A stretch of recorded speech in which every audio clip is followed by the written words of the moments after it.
Dictation ઉકેલવાના અભ્યાસ માટે નવા વર્ષની પ્રથમ રાષ્ટ્રીય લોક અદાલતનું સમગ્ર રાજ્યમાં આયોજન કરવામાં આવ્યું. ગુજરાતની લોક અદાલતના ઇતિહાસનું સર્વશ્રેષ્ઠ પરિણામ સામે આવ્યું છે. ફકરો: લોક અદાલતમાં ગુજરાત રાજ્યની અભૂતપૂર્વ સફળતા મળી છે.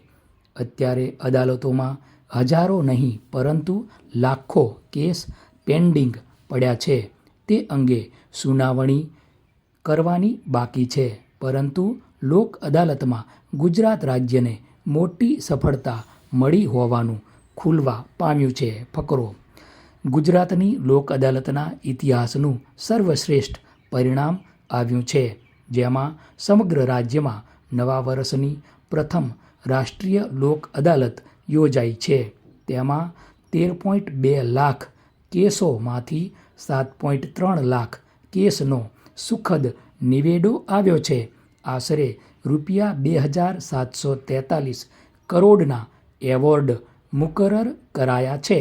કુલ 4,37,000 પ્રી લિટિગેશન કેસમાં સમાધાન થયું છે, જેમાં ₹75.39 કરોડના એવોર્ડ મુકરર કરવામાં આવ્યા છે.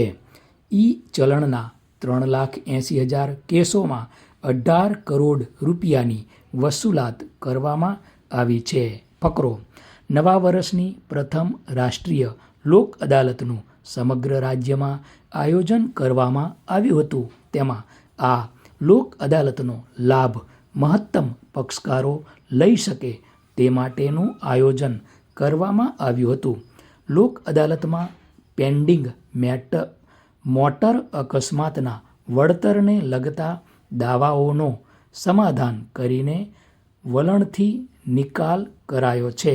તેમજ દીવાની દાવાઓ, નેગોશિયેબલ ઇન્સ્ટ્રુમેન્ટ એક્ટ, ચેક પરત થતા ફોજદારી તકરારો, માત્ર દંડની શિક્ષાપાત્ર કેસો, દાંપત્ય જીવનને લગતી તકરારો તેમજ ઔદ્યોગિક તકરારો વગેરે બાબતો અંગેના કેસો પણ મૂકવામાં આવ્યા છે.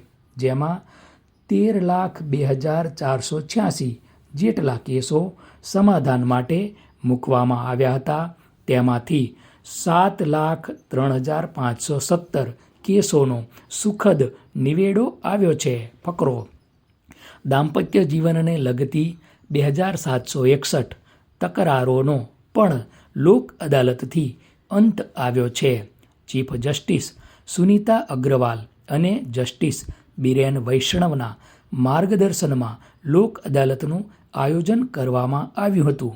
ગયા વર્ષે પણ રાજ્યભરમાં પેન્ડિંગ દાંપત્ય જીવનને લગતી 3,000 જેટલી તકરારોનો અંત આવ્યો હતો. 2024ના વર્ષની છેલ્લી લોક અદાલતમાં 10 વર્ષ કે તેનાથી જૂના 1,200 જેટલા કેસોનો પણ સુખદ નિકાલ કરવામાં આવ્યો હતો.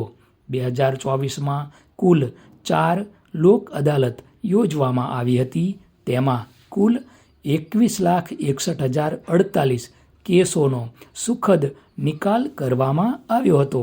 નોંધનીય છે કે લોક અદાલતો થકી અત્યાર સુધીમાં અનેક પ્રકારના કેસોનો સુખદ અંત આવ્યો છે, જે લોકો માટે સારી વાત છે.